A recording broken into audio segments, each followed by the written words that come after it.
हमारे धर्मेला है, रिश्तेदार, एक तरह से प्यार है, स्नेह है। कोई एक व्यक्ति नहीं कह सकता कि इन वर्षों के अंदर हमने कभी नाइंसाफ की बात धर्म के आधार पर की हो। मैं जिस जिला मुख्यालय से 7 बार लगातार जीत गया, बड़ी संख्या के अंदर वहां अल्पसंख्यक भाई रहते हैं। मेरे सामने अल्पसंख्यक उम्मीदवार ही अधिकांश तौर पर आते हैं। चुनाव हो जाता है, चुनाव का दंगल समाप्त हो जाता है। आंख के 2 तारों की तरह वतन परस्ती, हमारे अकलियत के भाइयों के सम्मान के लिए, उनके विकास के लिए मैंने कभी कोई कोर कसर नहीं छोड़ी। ये जो लोग आपका वोट ठगने के लिए साजिश रचते हैं, जो साजिश रच के एक बात कहते हैं, भारतीय जनता पार्टी आ जाएगी, मुसलमान भाइयों आपको खा जाएगी। ये मैं आपके पड़ोस का जिला मुख्यालय का विधायक हूं। सरकार जब बनती है, मैं मंत्री रहता हूं। एक आदमी आपके इतने रिश्तेदार हैं, हमारे वाइस चेयरमैन अनवर जी थीम के रिश्तेदार भी मेरी बात सुन रहे हैं। एक आदमी बता दे जो ये कहे कि उसके साथ कभी नाइंसाफी हुई है। मैं आपको ये कहने आया हूं, हमारी संस्कृति, इस जिले की संस्कृति गंगा यमुना संस्कृति है।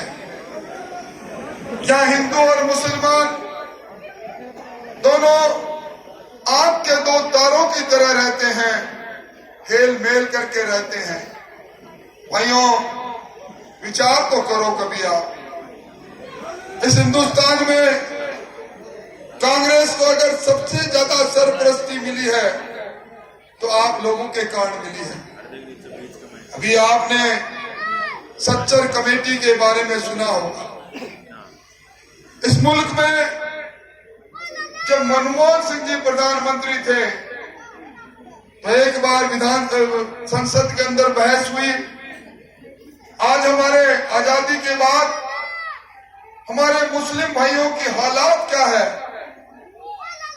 जस्टिस राजेंद्र सच्चर की कमेटी बनी और वो कमेटी की रिपोर्ट जब संसद में रखी गई, उस रिपोर्ट में लिखा था, इस मुल्क में, इस हिंदुस्तान में सबसे कम जिनके सर पर छत है, जिनके पास रहने का पूरा पक्का घर नहीं, वो हमारे मुसलमान भाई हैं। जिनके पास सबसे कम शिक्षा है, वो हमारे मुसलमान भाई हैं। जो सबसे कम व्यापार से जुड़े हैं, सबसे कम नौकरियों से जुड़े हैं, वो हमारे मुसलमान भाई हैं।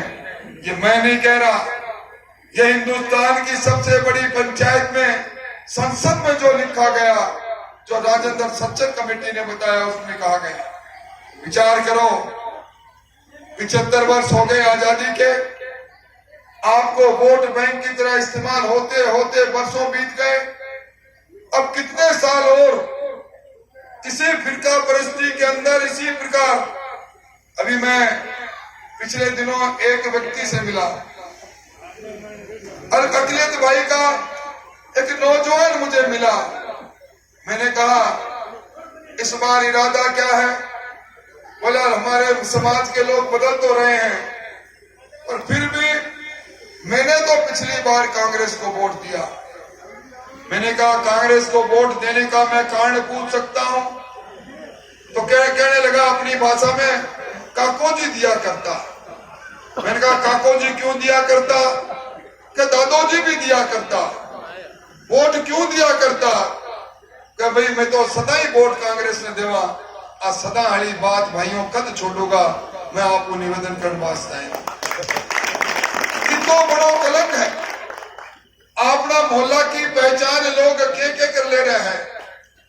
अभी प्रहलाद जी शराब का मैं अभी घर का आगो निकलो, एक नाड़ो देखो, लोग खड़े, मैंने पूछ लग गया, आप राजस्थान का आप स्वादिक निर्माण मंत्री रहे हुए हो, पीडब्ल्यूडी मंत्री रहे हुए हो, इस नाले पर कितना रकम लगी होगी? मैंने कहा ये नाला अधूरा पड़ा है, इस पर 10 लाख 15 लाख रुपए लगे होंगे। तो प्रहलाद जी को उन्होंने कान में कहा, सेठ जी आप बताओ। तो इन्होंने मुझे बताया 2 करोड़ रुपए लगे। अधूरा नाला, बहता पानी, सब्जी मंडी में रोज पानी आ जाए, इधर का पानी उठाकर उधर रख फेंक दो, उधर का पानी उठाकर इधर फेंक दो, 2 करोड़ का बजट उठ जाए।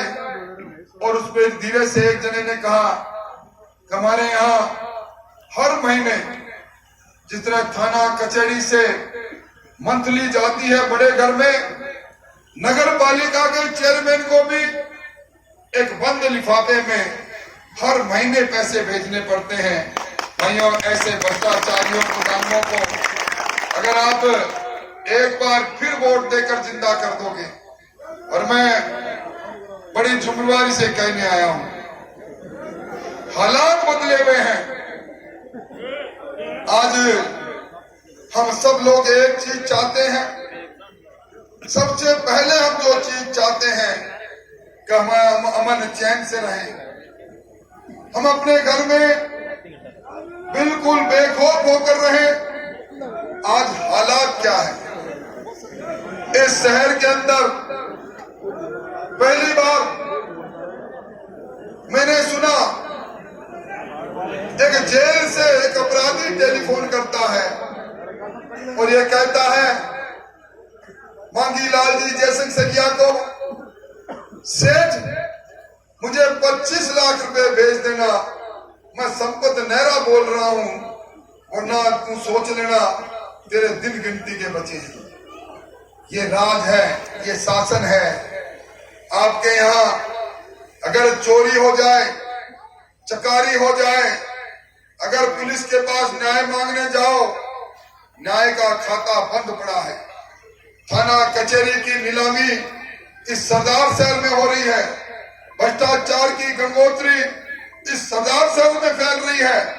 और इसी कारण से मैं निवेदन करना चाहता हूं, अब सरकार को आपने देख लिया, अभी मुख्यमंत्री जी आए और मुख्यमंत्री जी के साथ गोविंद जी डोटासरा आए। मैंने उनका भाषण सुना, उन्होंने कहा हमने रीट की परीक्षा कराई, 26 लाख नौजवान उस परीक्षा में बैठे, परीक्षा में प्रश्न पत्र चोरी हो गया, लीक हो गया।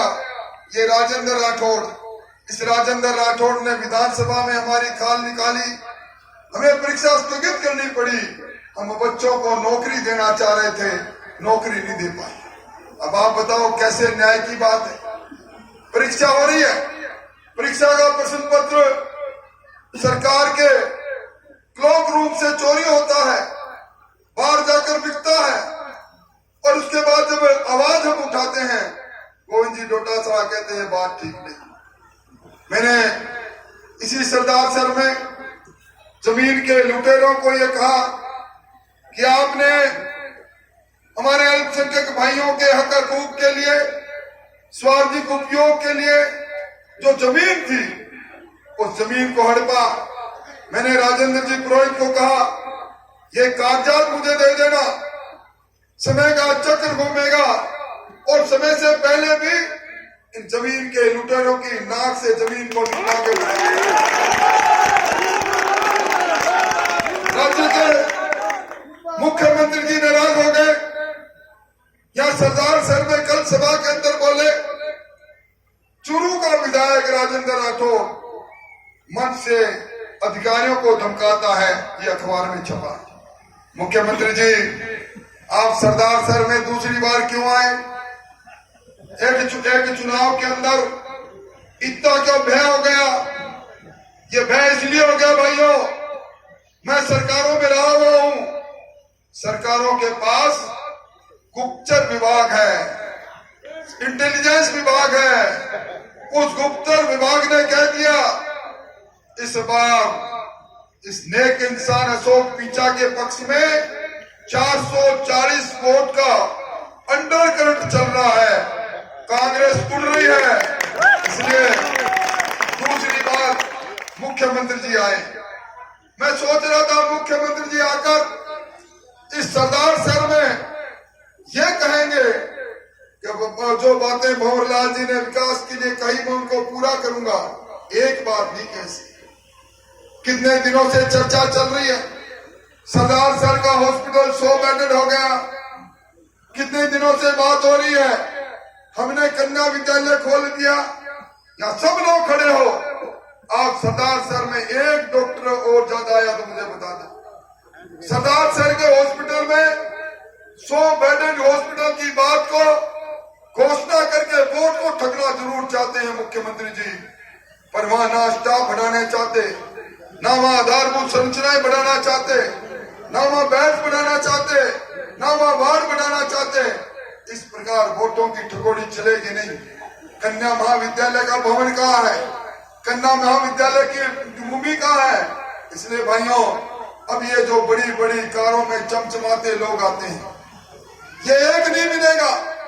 आज आपके खैर ख्वाह बनकर आपको आकर बरलाते हैं, आपकी बिरादरी का होने का ढोंग रचते हैं, और उसके बाद जिस दिन चुनाव समाप्त हो जाओगे, अगर आपने कभी सलाम दुआ भी कर ली तो आपकी सलाम दुआ का उत्तर नहीं मिलेगा।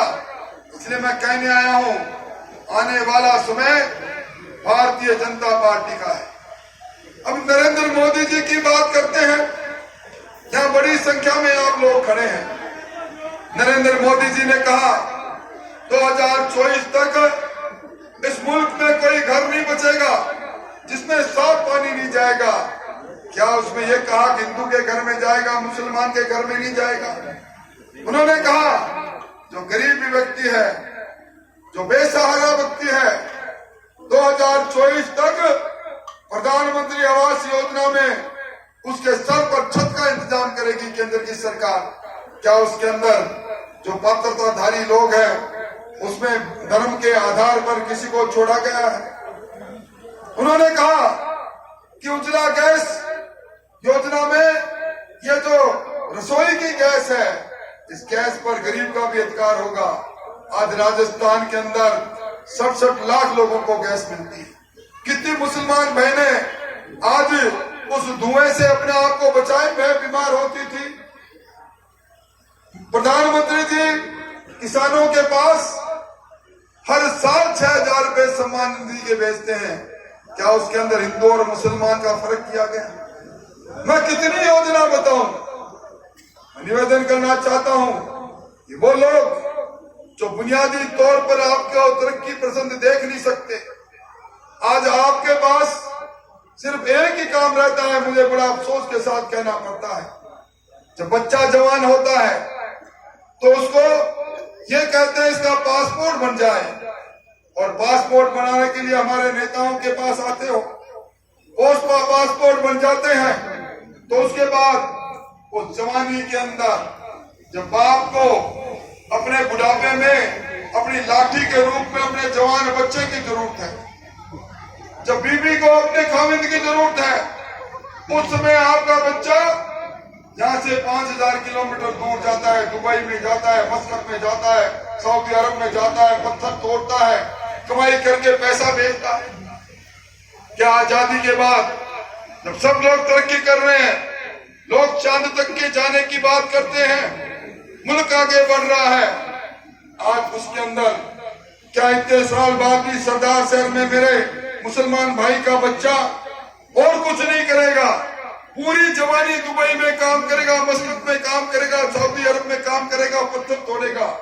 कौन है इन चीजों का जिम्मेवार? एक ही पार्टी जिम्मेवार है जिनको सबसे ज्यादा वोट मिलते हैं।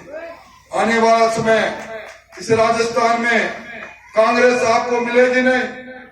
आपने देखा कांग्रेस के अंदर कल इनके एक वेणुगोपाल जी बीच में खड़े होकर सचिन पायलट जी और अशोक गहलोत के हाथ मिला रहे थे, और नीचे लिखा था वेल बिगिनिंग नाउ स्टार्ट। अब अच्छी चीजें शुरू हो गई। इसका मतलब 4 साल तक इस लड़ाई ने, इस अंतर्द्वंद ने राजस्थान के आवाम के साथ नाइंसाफी।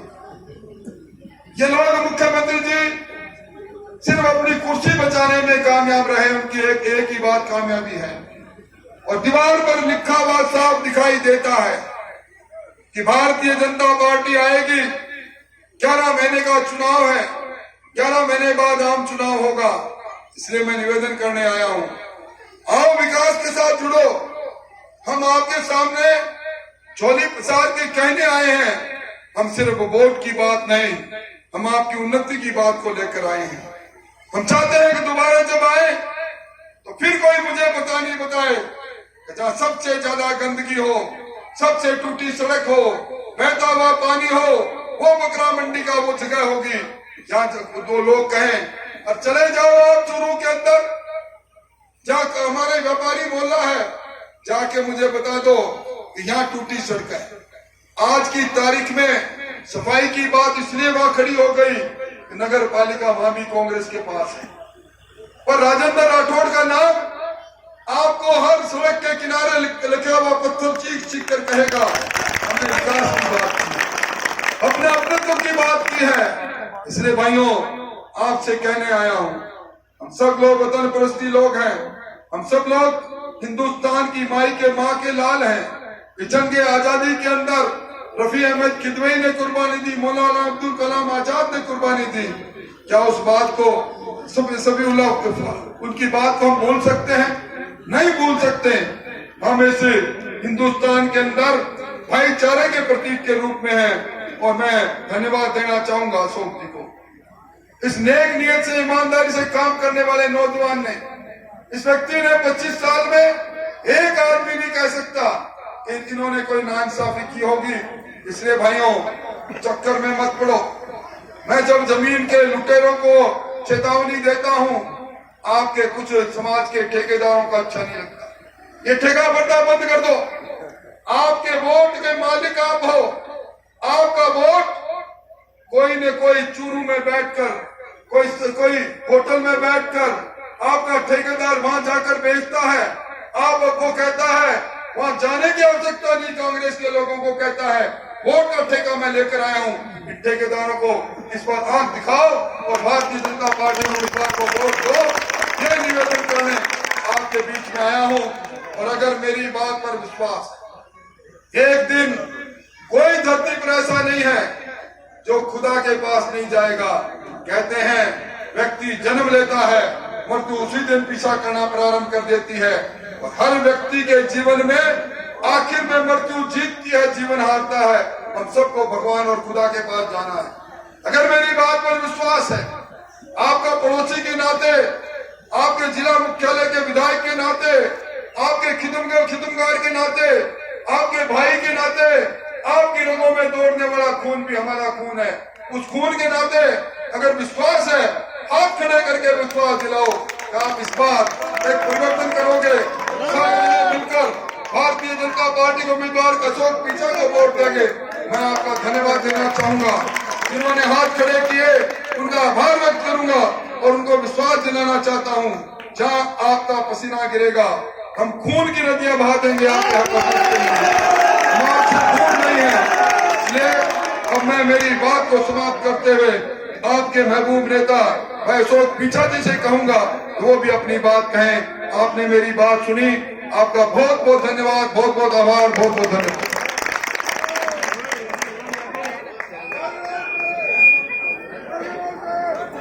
आज की सभा के मुख्य वक्ता राजस्थान की विधानसभा में उपनेता प्रतिपक्ष सरदार साहब सपूत आदरणीय राजेंद्र सिंह राठौड़,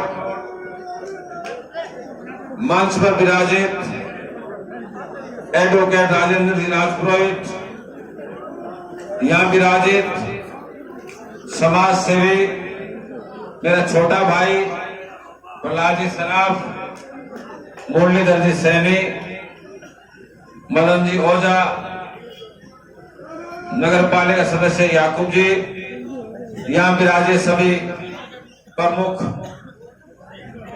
लोगों, नौजवान साथियों, प्यारे बच्चों, जहां तक मेरी आवाज आ रही है मातृशक्ति, अभी अभी इस 4 साल के कुशासन के मामले में आप लोगों के साथ अत्याचार हुआ है, आदरणीय राठौड़ साहब ने बताया। यहाँ की जो जिस रास्ते से आए, जिनको आपके सामने विवरण किया और बताया कि क्या हालात, इस हालात को सुधारने के लिए आने वाले समय में जिन आप लोगों ने 35 साल माननीय भवनलाल जी को विधायक बनाया, आज भी उनका पुत्र जहां भी जा रहा है, कांग्रेस का प्रत्याशी भाई अनिल शर्मा, वो कह रहे हैं कि मुझे एक मौका और दो तो मैं पिताजी के अधूरे सपने पूरे करूंगा। तो क्या आप 35 साल और देना चाहते हो क्या भाई? 35 साल जिस व्यक्ति को मिला वो पूरे नहीं कर पाया, तो क्या 35 साल और आप एक परिवार के खाते में देना चाहते हो? उसका निर्णय इस चुनाव में आप लोगों को करना पड़ेगा। जहां तक समस्याओं की बात है, या नगर पालिका क्षेत्र में 10,000 पीएम आवास आए हुए, इसलिए रोक दिया कि वो प्रधानमंत्री आवास के नाम से, उसमें प्रधानमंत्री उस आवास बनेगा, उसमें प्रधानमंत्री बैठने के लिए नहीं आएगा, आप और हम लोग उस मकान में बैठने के लिए आएंगे। तो ये नाइंसाफी कौन कर रहा है? इस बात को आपको समझने की आवश्यकता है। जहां तक यह 10 नंबर जो खसरा है उसको गिनानी का रूप दे दिया गया। जो हालात आपके वहां लोगों के वो जमीन काम आती, वह मकान बनते तो आप लोगों के काम आती, लेकिन जो हालात किए हैं वहां नगर पालिका द्वारा गिनानी बना के छोड़ दी। वो जमीन आम व्यक्ति के काम आती, वहां मकान बनते, आप लोग वहां निवास करते, लेकिन उसको गिनानी का रूप दे दिया गया। जो हालात सदा शहर के बने, माननीय राठौर साहब जब चिकित्सा मंत्री थे, इन्होंने 2 हॉस्पिटल रामनगर में और एक सुधार की टंकी में बनाया। इस सरकार के आने के बाद में उसके ताला लगा दिया, क्योंकि उस पर नाम पट्टिका चिकित्सा मंत्री राजेंद्र राठौर लिखा हुआ था, इसलिए वहां बंद कर दिया। तो गरीब व्यक्ति कहां जाए? उसका इलाज कहां हो? हॉस्पिटल में उप जिला अस्पताल बना दिया राजेंद्र जी। उप जिला अस्पताल का मतलब होता है 150 बेड, अब वहां 100 बेड भी नहीं है और उप जिला अस्पताल की घोषणा कर दी गई। तो हालात ये है कि सरकार ने केवल ठगने का काम किया। अभी कल एक हमारे मोहल्ले में मीटिंग थी, यहाँ के वाइस चेयरमैन मेरी व्यक्तिगत, वैसे मैं व्यक्तिगत किसी की बात करता नहीं हूं, व्यक्तिगत लाइफ आपकी अपनी अपनी होती है, लेकिन उन्होंने कहा कि भारतीय जनता पार्टी का उम्मीदवार ताश खेलता है। तो मैंने उस बात का आपको उत्तर दे रहा हूं, मैंने कभी गौशाला की जमीन नहीं खाई, मैंने किसी शमशान की जमीन नहीं खाई। तो मैं नहीं चाहता किसी की व्यक्तिगत जीवन की बात करना, लेकिन इस बात का जवाब दे रहा हूं। अब्दुल चाय ने यह कहा था, तो उन लोगों ने क्या क्या किया है आप सबको पता। और आज भी वो आपके ठेकेदार बन रहे हैं वोटों के। आज लिखा क्या जाएगा कि ये चाइल्ड परिवार ने वोट दिलाए, वोट आपके और लिखने वाले वो। तो वोट को भैया फेंक के मत दो। हम आपके सामने झोली फैलाकर मांगने के लिए आए। जहां अभी राठौर साहब ने कहा कि कंधे से कंधा मिलाओ, निश्चित रूप हम आपसे आगे रहेंगे, पीछे नहीं रहेंगे, इस बात का पूरा भरोसा और आश्वासन देते। लेकिन एक बात आप आजमाओ, देखो ये 10 महीने का चुनाव है, फिर चुनाव आ जाएगा, लेकिन आप लोग जिस हिसाब से उत्साह के साथ हमें संबल बनाने के लिए, समर्थन देने के लिए जो नौजवान उभरे हैं, मैं उनको साधुवाद देता हूं कि आने वाला समय आपका है, आपका रहेगा। निश्चित रूप से जो बात मैंने कही है, सच्चाई पे खरा उतरूंगा और आप जहां भी कहोगे वो हाजिर मिलूंगा, इस बात का राजेंद्र राठौर साहब की वचन देता हूं। आप लोगों ने जो मान सम्मान किया और आपने जो हौसला अफजाई की, उसके लिए साधुवाद, धन्यवाद। जय हिंद, जय भारत। एक दो बात मैं भी कही दूं। एक बार प्रहलाद जी कड़िया थोड़ा सा स्टेज पर खड़ा करना चाहूंगा था। प्रहलाद जी साहब, एक बार उनका तालियों से स्वागत। मुझे एक बार बताइए इस आदमी ने जो एक समाज सेवी है, आज से कभी राजनीतिक पार्टियों में इस आदमी को कभी आपने देखा था क्या? नहीं देखा। इस आदमी ने अपने घर पे बुला करके और विधायक जी को और अनिल जी शर्मा को ये कहा था कि मैं 40 करोड़ रुपए सरदार सिंह के लोग हॉस्पिटल के लिए तड़प रहे हैं, उनके लिए लगाने के तैयार हूं। वो 40 करोड़ रुपए नहीं लगा पाए, वो आज भी सुरक्षित है, अपने आगे काम आएंगे। धन्यवाद। जय हिंद। एक मनोज शर्मा जिसके बारे में है कि वो अपनी थोड़ी सी बात बताना चाह रहे हैं। मनोज जल्दी आओ। मनोज